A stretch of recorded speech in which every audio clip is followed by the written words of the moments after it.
అందరికీ hi, welcome to Bindusri world. పొద్దున్నే చేయాల్సిన పనులు పొద్దున్నే చేయాలి, నైట్ చేయాల్సిన పనులు నైటే చేయాలి. అప్పుడు పనులు ఇప్పుడు పనులు అప్పుడు చేస్తే ఇలాగే ఉంటుంది. ఒక రోజంతా మనకి టైం అన్నది మేనేజ్ చేయటం అస్సలు కాదు కదా. ఇవాళ నాకు అలాగే అయిందండి. ఇంకా నైటే ఇడ్లీ పప్పు అది రుబ్బేసుకోవాలి కదా. నేను నైట్ కాకుండా అది ప్రొద్దున్నే చేసేలాగా పెట్టుకున్నాను అనమాట. దానివల్ల ఒక రోజంతా నేను ఉరుకులు పరుగులు తీయాల్సి వచ్చింది. ఈ ఒక్క పనే, కానీ దీనివల్ల మొత్తం పని అంతా డిస్టర్బ్ అయింది. ఇంకా పాప స్కూల్కి వెళ్ళేటప్పుడైతే ఇంకా హడావిడి అయిపోయిందనమాట. ఇంటికాడ ఫ్రీగా ఉండే వాళ్ళకి వేరే, కానీ పిల్లలకి లంచ్ బాక్స్ కట్టాలి, అలాంటప్పుడు చాలా ఇబ్బంది పడుతూ ఉంటాం కదా. ఇవాళ నేను అలాంటి ఇబ్బందే పడ్డాను. అందుకే మీకు కూడా వీడియో తీసి చూపిస్తున్నాను, ఇలాంటి మిస్టేక్ మీరు ఎప్పుడూ చేయకుండా ఉంటారు అనేసి. ఇంకా పప్పు అయితే కడిగేశాను. అలాగే ఇడ్లీ పప్పు కూడా నానబెట్టేసుకున్నాను. ఒక గ్లాస్ పప్పుకి 2 గ్లాసుల ఇడ్లీ రవ్వ అయితే తీసుకున్నాను. ఇలా ఇడ్లీ రవ్వ అంతా నానబెట్టేసి పక్క పెట్టేసుకుని ఇంక ఇప్పుడైతే గ్రైండర్ అయితే కడిగేసుకుంటున్నాను. ఎందుకంటే పక్కకు పెట్టి ఉంచుతాను కాబట్టి గ్రైండర్ మీద బొద్దింకలు అవి ఏమైనా పాకుతాయేమోనే అనుమానం. ఉండవు, కానీ ఎందుకైనా మంచిదనేసి ఒకసారి అయితే ఇలా మొత్తం అంతా కడిగేసుకుంటాను. నేను ఎప్పుడు కూడా గ్రైండర్ని సబ్బు పెట్టి అయితే తోమి కడిగి చేయను అనమాట. ఎందుకంటే ఆ సబ్బు పెట్టి తోమటం వల్ల నాకు పప్పు రుబ్బేటప్పుడు అదే స్మెల్ వస్తున్న ఫీల్ వస్తుంది. ఇంకా అందుకోసమనే ఉత్తి పీసుతోనే ఎప్పుడు తోముతూ ఉంటాను. మీరు ఇలాగే చేస్తారా అన్నది నాకైతే కామెంట్ చేయండి. ఇంక ఇప్పుడైతే కడిగిన పప్పునైతే వేసేసుకుంటున్నాను. ఇలా పప్పు అంతా వేసుకుని చక్కగా హాయిగా రుబ్బేసుకుంటే, ఇదివరకంటే చేతులతో రుబ్బుతూ చాలా అవస్థ పడేవాళ్ళం. ఈ గ్రైండరు మిక్సీలు వచ్చాక చాలా పని అయితే సులువైపోయింది. ఇలా పప్పు అంతా వేసాక ఒకసారి అయితే ఇలా కలిపేసుకుంటానండి. మీలో చాలా మందికి తెలుసు, తెలియని వాళ్ళ కోసం అనేసి ఇంత డీటెయిల్గా అయితే చెప్తా ఉన్నాను. ఇప్పుడు కొద్దిగా వాటర్ వేసి అది పప్పు నలిగే లోపుగా నేను ఇలా రవ్వ అయితే కడిగేసుకుంటున్నాను. ఇలా రవ్వ అంతా కూడా నేను మినపప్పు కడిగేశాక ఆ తర్వాత నేను ఇడ్లీ రవ్వ అన్నది నానబెట్టుకుంటాను. ఇలా చేయటం వల్ల ఏంటంటే మనకి రవ్వ అన్నది వాటర్లో తక్కువసేపు నాని పప్పులో ఎక్కువసేపు నానుతుంది. ఎప్పుడైతే మనకి మినపప్పులో ఈ రవ్వ అన్నది నానుతుందో టేస్ట్ అన్నది చాలా బాగుంటుంది. అండ్ ఇడ్లీ తినేటప్పుడు కూడా టేస్ట్ డిఫరెన్స్ మనకి ఈజీగా తెలుస్తుంది అనమాట. ఎప్పుడు కూడా వాటర్లో నానబెట్టిన దానికి అలాగే పప్పులో నానబెట్టిన దానికి చాలా వ్యత్యాసం ఉంటుంది. ఒక్కసారి ఎప్పుడైనా ఇలా ట్రై చేయండి, చాలా అంటే చాలా బాగుంటుంది. ఇదివరకు ఏంటంటే రవ్వ అనేది చాలా తక్కువ వేసేదానండి. కాకపోతే ఇప్పుడు పిల్లలు అలా చేస్తూ ఉంటే ఇష్టపడట్లేదు. ఇంకా అందుకోసమని రవ్వ కూడా నేను ఒక గ్లాస్ పప్పుకి 2 గ్లాసుల రవ్వ అయితే తీసుకుంటున్నాను. ఇదివరకు ఏం చేసేదాన్ని అంటే ఒక గ్లాస్ పప్పుకి 1 గ్లాస్ రవ్వే తీసుకునేదాన్ని. ఇంకా మా చిన్న పాప పెద్ద పాప అలా చేస్తుంటే ఇష్టపడట్లేదు. ఇంకా మా పిల్లలకి ఇష్టమైంది చేయటమే మన పని కాబట్టి ఇంకా వాళ్ళకి నచ్చినట్టుగానే చేస్తున్నాను. ఇలా రవ్వ అంతా చక్కగా పిండేసుకుని పెట్టేసుకున్నా. ఇప్పుడు ఈ పాత్ర కూడా కడిగేసుకుంటున్నాను. ఎందుకంటే ఈ పాత్రలోనే ఇప్పుడు పప్పు ఇడ్లీ పప్పు అన్నది కలిపేసి ఫ్రిడ్జ్లో పెట్టుకోవడానికి బాగుంటుంది అనేసి ఇందులో అయితే పెట్టుకున్నాను. ఇంకొంచెం వాటర్ వేసి ఒకసారి అయితే కలిపేసుకుంటున్నాను. ఇంకొక 5 నిమిషాలు నలిగిందంటే మనకి ఇడ్లీ పప్పు రెడీ అయిపోయినట్టే. ఇది ఎంత బాగా నలుగుతుందో మనకి అంత బాగుంటాయి ఇడ్లీలు. అలాగే ఉరుము కూడా బాగా వస్తాయి అనమాట. అలాగే ఇలా గ్రైండ్ చేసుకునేటప్పుడు కూలింగ్ వాటర్ వేసుకుంటూ ఉంటే బాగుంటుందండి. పప్పు అనేది చక్కగా ఒదుగొస్తుంది. అదే నార్మల్ వాటర్ వేసుకుంటే అంత ఒదుగు రాదనమాట. మనం ఎంత గ్రైండర్లో గ్రైండ్ చేసుకున్నా సరే మనం ఎప్పుడైనా కానీ కూలింగ్ వాటర్ అన్నది వేస్తే పిండి అన్నది వేడెక్కకుండా ఉంటుంది. చేత్తో రుబ్బిన దానికి మిషన్తో రుబ్బిన దానికి ఎంతో కొంత పిండి అన్నది వేడెక్కేస్తుందండి. అలా వేడెక్కకుండా ఉండాలంటే చల్లని వాటర్ వేయండి, లేదు అంటే ఐస్ క్యూబ్స్ అయినా వేసుకోవచ్చు. ఈ టిప్ అయితే మీకు చాలా బాగా యూజ్ అవుతుంది. ఎందుకంటే మనకి పిండి అన్నది ఎంత ఒదుగొస్తుందో ఇడ్లీ అన్నది అంత ఒదుగా వస్తుంది కాబట్టి ఇంకా అందుకోసమని అనమాట. ఇంకా వాటర్ వేసి ఇలా అంతా కడిగేసుకుంటున్నా. కొంచెం కూడా పిండి వేస్ట్ కాకుండా ఉంటుందండి ఇలా కడిగేసుకుంటూ ఉంటే. మీరైతే ఎలా క్లీన్ చేసుకుంటారు? ఇలాగేనా సేమ్ నేను చేసినట్టే చేస్తారా, లేదంటే ఏమైనా వేరేగా చేస్తారా? ఇలా చేస్తే ఈజీగా ఉన్నట్టుగా నాకు అనిపిస్తూ ఉంటుంది. మీరు కూడా కామెంట్స్ చేసి చెప్పండి మీరు ఎలా క్లీన్ చేస్తారు ఏంటి అన్నది. ఇప్పుడు ఈ కడిగిన నీళ్ళు ఉన్నాక ఇదైతే పప్పులో వేసేసుకున్నాను. కొంచెం కూడా నేనైతే వేస్ట్ చేయడానికి ఇష్టపడను.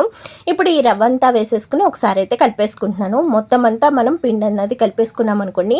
ఇంకా ప్రొద్దున్నే లెగ్గానే ఈ పనే పెట్టుకున్నాను. ఇవాళంతా దీనికాడే సరిపోయింది. ఇంచుమించు ఇదంతా పనంతా అయ్యేటప్పటికి నాకు 5:30 అయిపోయిందండి. 4కి లేచానా, 4 కాడి నుంచి 5:30 దాకా ఈ పనే సరిపోయిందనమాట. పాపకి లంచ్ బాక్స్ కట్టాలి, ఓ పక్కేమో తన్ని రెడీ చేయాలి. ఈ హడావిడిలో ఇలా అయితే కలిపేసుకొని పెట్టుకున్నాను. ఇదే నైట్ చేసుకుని ఉంటే పొద్దున్నే నాకు ఇంత హడావిడి లేకుండా ఉండేది. నైట్ కొంచెం బతికిచ్చానేమో, పొద్దున్నే ఉరుకులు పరుగులు పెట్టాల్సి వచ్చింది. ఇంకా అందుకోసమనే ఎప్పుడు పనులు అప్పుడు చేసుకుంటే హాయిగా ఉంటుంది. ఇంకే వాళ్ళ పాపకి లంచ్ బాక్స్లోకి ఆరికాకరికే ఇరుకు అయితే వండుతున్నాను. దీనికి కావాల్సిన అనేసి మూకిడి పెట్టుకుని మూకిడిలో తగినంత ఆయిల్ అయితే వేసుకుని వేసుకున్నాను. దీనికి ఆయిల్ ఎక్కువ ఉంటేనే బాగుంటుంది, అందుకే కొంచెం ఆయిల్ ఎక్కువ వేసుకున్నాను. అలాగే ఒక పెద్ద ఉల్లిపాయ, ఒక 2 పచ్చిమిరపకాయ చీరుకులు వేసుకుని ఇందులోనే రుచికి సరిపడగా సాల్ట్ అనేది వేసేసుకుంటున్నాను ఈ ఆనియన్స్లో. ఇంకా సాల్ట్ అనేది వేసేసుకున్నాక ఒకసారి కలిపేసుకుని ఆనియన్స్ గోల్డెన్ కలర్ వచ్చేదాకా చక్కగా వేపుకోవాలి. ఆనియన్స్ బాగా వేగాక అల్లం వెల్లుల్లి గసగసాల పేస్ట్ అయితే వేసుకుని ఒకసారి అయితే కలిపేసుకోవాలి. ఈ మసాలా అంతా పచ్చివాసన పోయేదాకా చక్కగా వేపుకోవాలండి. ఇప్పుడు నేను ఏంటంటే ఆరుగాకరకాయని 4 ముక్కల కింద కట్ చేసుకున్నాను. ఇలా కట్ చేసుకున్న ఆరుగాకాయ ముక్కలు కూడా వేసేసుకుంటున్నాను. చాలామంది ఉడకబెట్టి వేసుకుంటారు, అలాగంటే కూడా ఇలా డైరెక్ట్గా వేసుకుంటే మనకి టేస్ట్ అనేది చాలా బాగుంటుంది. ఒకసారి ఇలా ట్రై చేయండి. ఇప్పుడు ఆరుగాయ ముక్కలు కూడా వేసాక మూత పెట్టేసి చక్కగా మగ్గనివ్వాలండి ఒక 10 నిమిషాల పాటు. ఒక 10 నిమిషాల తర్వాత చిటికెడంత పసుపు, అలాగే ఒక టేబుల్ స్పూన్ కారం అయితే వేస్తున్నాను. అలాగే మనం వెజ్ మసాలా కూడా వేసుకోవాలండి. ఒక టేబుల్ స్పూన్ వెజ్ మసాలా కూడా వేసుకుని మొత్తం అంతా ఒకసారి కలిపేసుకుని కారంలో పచ్చివాసన పోయేదాకా చక్కగా వేపుకోవాలి. ఆ తర్వాత ఒక చిన్న గ్లాసులో వాటర్ అయితే వేసుకోవాలండి. ఇలా వాటర్ అంతా వేసేసుకుని ఒకసారి అయితే కలిపేసుకోవాలి. ఇలా కలిపేసుకుని వాటర్ అంతా చక్కగా దగ్గర పడేదాకా మనం మూత పెట్టుకుని కుక్ చేసుకుంటామే. ఒక 10 నిమిషాల తర్వాత చూస్తే మనకి ఆరుగాకరకాయ ఇగురు అయితే తయారైపోయింది. ఇది రైస్లోకి అయితే ఎంత బాగుంటుందో, చపాతీల్లోకి కూడా చక్కగా చేసుకోవచ్చు అనమాట. ఒక్కసారి ఈ విధంగా ఆరుగాకరకాయ ఇగురు అన్నది ట్రై చేయండి, చాలా బాగుంటుంది. ఇంక ఇప్పుడైతే ఇది పక్కా పెట్టేసుకు, అలాగే ఇక్కడ గ్రైండర్ అది కూడా తీసేసుకుంటున్నా. ఇదంతా తీసుకుని ఒకసారి అయితే క్లీన్ చేసేసుకుంటున్నాను. ఎందుకంటే పప్పు రుబ్బినప్పుడు ఎంతో కొంత వాటర్ పడుతుంది కదా, ఇంకా అందుకోసమని ఇలా ఒకసారి అయితే క్లీన్ చేసేసుకున్నా. ఎప్పటికప్పుడు ఇలా క్లీన్ చేసేసుకుంటూ ఉన్నామంటే వంటిల్లు అన్నది నీట్గా ఉంటుందండి. ఇప్పుడు నుసవల కాలం కాబట్టి ఎంత నీట్గా ఉంచుకుంటే అంత బెస్ట్ అనమాట. ఇప్పుడైతే రైస్ కడిగేసి పెట్టేసుకున్నా, రైస్ కూడా ఉడికిపోయింది. ఇప్పుడైతే స్టవ్ అయితే ఆఫ్ చేసేసుకుంటున్నాను. ఇంకా ఇప్పుడైతే ఇడ్లీ అయితే కలిపేసుకుంటున్నానండి. ఇప్పటికే వెలుగొచ్చేసింది చూసారా. ఇంకా ఇప్పుడైతే ఇడ్లీ కలిపి పెట్టేస్తున్నాను. ఎందుకంటే మా పాపకి పొద్దున్నే ఇడ్లీ తినిపిద్దాము అనేసి, ఇంకా అందుకోసమనేసి ఇవాళ ఇడ్లీ అయితే వేసాను అనమాట. దానికోసమే ఇంత హడావిడి చేసింది.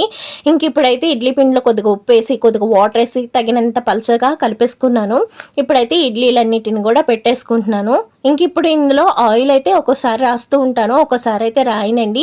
ఇంక ఇది పూటే కలిపిన పిండి కాబట్టి మనకి చక్కగా ఇడ్లీ అన్నది నార్మల్గా వచ్చేస్తుంది అనమాట. అదే ఒక రోజు 2 రోజులు ఉంచితే కనుక పులుస్తుంది కదా, అప్పుడు రేకు అతుక్కుండే అవకాశం ఉంటుంది. అప్పటికప్పుడు రుబ్బుకున్నది ఏంటంటే రేకు అతుక్కోదనమాట.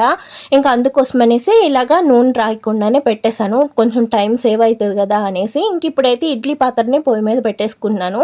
ఇంక ఈ ఇడ్లీ పిండిని అయితే ఒక పూట అంతా బయట ఉంచుతాను, ఎందుకంటే చక్కగా కొంచెం నాని పులిసి బాగుంటుంది కదా అనేసి. ఇంక ఇవన్నీ వండిన పాత్రలన్నీ పక్క పెట్టేసుకొని ఇంకా పిల్లలకి పాలు కలపడం కోసం అనేసి పాలు అయితే పొయ్యి మీద పెట్టేసుకున్నా. అలాగే సింక్లో కొన్ని అంట్లు ఉంటే అంట్లు కూడా తోమేసుకున్నాను. ఇంక ఇప్పుడు పాలు అయితే కలిపేస్తున్నాను అనమాట. ఇదైతే రొటీన్, ఇది ఖచ్చితంగా డైలీ చేయాల్సిందే. ఎందుకంటే పిల్లలకి పాలు అవి టీలు అవన్నీ ఎలాగో ప్రతి ఇంట్లో ఉండే, ఇంకా నేను ప్రతిసారి కూడా మీకు చూపిస్తున్నానని ఏమైనా బోర్ అవుతున్నారా అన్నది కూడా నాకు కామెంట్ చేసి చెప్పండి. మీ కామెంట్ నాకు చాలా మోటివేషన్గా ఉంటుంది. నేను చేసే ప్రతి పని కూడా మీరు కామెంట్ చేసి చెప్తే ఓకే ఇలా చేయొచ్చా ఇలా చేయకూడదా అని నాకు కొంచెం అవగాహన అవుతుంది. ఎందుకంటే నేను చిన్నదాన్నే కదా, ఏది మంచి ఏది చేయడం మీలాంటి వాళ్ళు చూస్తున్న వాళ్ళు ఎవరైనా చెప్తూ ఉంటే నేను విని నేర్చుకోవడానికి అవకాశం ఉంటుంది. అందుకోసమని ఇన్నిసార్లు అడుగుతున్నాను. ఇంకా మిగిలిన పాలల్లో టీ పొడి అయితే వేసి పెట్టేశాను. ఎందుకంటే ఇలా ఒక దాంట్లోనే పాలు టీ పెట్టేసుకున్నామంటే ఒక గిన్నె సేవ్ అవుతుంది, ఒక టైం కూడా సేవ్ అవుతుంది అనమాట. ఇంకా అందుకోసం అనేసి ఇలా అయితే ఒకే గిన్నెలోనే టీ పెట్టేసుకుంటా. అలాగే యాలకులు వేసేసాను, అలాగే కొద్దిగా పంచదార కూడా వేసాను. మీకు తెలుసు కదా మా వారికి షుగర్ ఉంది అనేసి, ఇంకా అందుకోసమనే కొంచెం షుగర్ అయితే వేసాను. ఇంక ఇడ్లీ కూడా ఈ లోపుగా చెక్ చేసుకున్నాను, ఇడ్లీ కూడా చక్కగా కుక్ అయిపోయినాయి. ఇప్పుడైతే మూత పెట్టేసి అయితే ఉంచుతున్నాను. ఇలా పెట్టేసుకుని ఉంచుకున్నాం అనుకోండి మనకి వేడి అన్నది పోకుండా ఎక్కువసేపు వేడిగానే ఉంటాయన్నమాట. ఇంకా అందుకోసమే అలా మూత తీయకుండానే పెట్టేస్తాను. ఇంకా అలా అయితే ఎక్కువసేపు వేడిగా ఉంటుందనేసి. ఇంక ఇప్పుడైతే పల్లీ చట్నీ కోసం అనేసి ఇంకా పల్లీలు అయితే వేపేసుకుంటున్నా. చాలామంది పల్లీ చట్నీ తింటే బాగుంటుంది అనుకుంటారు, కానీ పల్లీ చట్నీ ఎంత హెల్దీ అన్నది ఒక్కసారి ఆలోచించింది. మనం 100 గ్రాముల పల్లీ తీసుకుంటే ఎంత మంచి పోషకాలు ఉంటాయి ఒకసారి ఆలోచించండి. అలాంటిది ఇడ్లీలో పల్లీ తీసుకుంటే ఇంకెంత హెల్దీ. పల్లీ చట్నీ అంటే ఇస్ హెల్దీ ఫుడ్ అనమాట. ఇంకా అది ఇంకా పిల్లలకి కావాల్సిన బట్టలు అవి ఐరన్ చేసి పెట్టేశాను. ఇంక ఈ లోపుగా చట్నీ కూడా గ్రైండ్ చేసుకుని పెట్టేసుకుంటున్నాను. ఇంక ఈ చట్నీని అయితే ఒక బాక్స్లోకి అయితే తీసేసుకుంటున్నాను. ఎందుకంటే ఈ పచ్చడి నాకు 2 డేస్ అయితే వస్తుందండి. ఇలా గ్రైండ్ చేసుకున్న పచ్చడి వెంటనే మనం ఫ్రిడ్జ్లో పెట్టేసుకున్నామే అనుకోండి, మనకి ఇంచుమించు 2 డేస్ అండ్ 4 డేస్ ఉంటుంది అనమాట. ఎందుకంటే మనం ఆయిల్లో వేసాము, అలాగే నేను గ్రైండ్ చేసుకునేటప్పుడు వేడి నీళ్ళతో గ్రైండ్ చేసుకున్నాను. అలా మనం వేడి నీళ్ళతో గ్రైండ్ చేసుకుంటే కనుక పచ్చడి అనేది 2-3 డేస్ అయితే హాయిగా ఉంటుంది అనమాట. ఇంకా అందుకోసం అనేసి ఎప్పుడు కూడా నేను గ్రైండ్ చేసేటప్పుడు వేడి నీళ్ళతోటి గ్రైండ్ చేస్తూ ఉంటాను. మీరు కూడా ఈ ట్రిక్ అవసరం అనుకుంటే పాటించండి, చాలా బాగుంటుంది. ఎందుకంటే ఒకేసారి పచ్చడి చేసి ఫ్రిడ్జ్లో పెట్టేసుకుంటే మనకి 2-3 డేస్ అయితే ఉంటుంది అనమాట. ఇంక ఇప్పుడు ఇడ్లీ పైన నెయ్యి అయితే వేసేసుకున్నాను. ఇంక ఈ పచ్చడి కూడా వేసేసి ఇంకా అక్కడైతే రెడీగా పెట్టేస్తాను. ఇంకా మా పాప స్నానం చేసి వచ్చి డ్రెస్ వేసేసుకుని ఇంకా టిఫిన్ అయితే తినేస్తుంది అనమాట. ఇంకా అందుకోసం అనేసి ఇలాగా ఇంకా తనకి పల్లి చట్నీతో పాటు ఆవకాయ పచ్చడి కూడా వేశాను. తనకి ఆవకాయ లేనిదే అసలు ఏది తిందు, అన్నంలో అయినా కొంచెం ఆవకాయ ఉండాల్సిందే అనమాట. అలా అలవాటు ఎంతమందికి ఉంటుంది, పెద్దవాళ్ళకే కానీ పిల్లలకి ఆవకాయ ఉంటేనే తింటాము అనేది చాలా తక్కువ కదా. మా పెద్ద పప్పుకి ఏంటో ఆవకాయ అంటే అంత ఇష్టం అనమాట.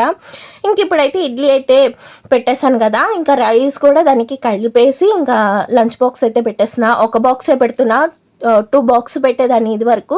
వాళ్ళ టీచర్లు ఏంటంటే 2 బాక్స్ వద్దండి, ఒక బాక్సే పెట్టండి, పాప తినలేకపోతుంది అనేసి అని అంటున్నారు. తను తింటున్నా సరే ఇంకా వీళ్ళకి ఏంటంటే టైం చాలట్లేదు అనేసి వద్దంటున్నారు. ఇంకా కిందకి పాపను బస్సు ఎక్కించేసి వస్తూ వస్తూ ములక్కాయలు కరివేపాకు అయితే కోసుకొచ్చాను. ఇక్కడితో అయితే వీడియో అయిపోయింది. ఈ వీడియో నచ్చితే లైక్ చేయండి, షేర్ చేయండి. స్కిప్ చేయకుండా చూసినందుకు థ్యాంక్స్ ఫర్ వాచింగ్.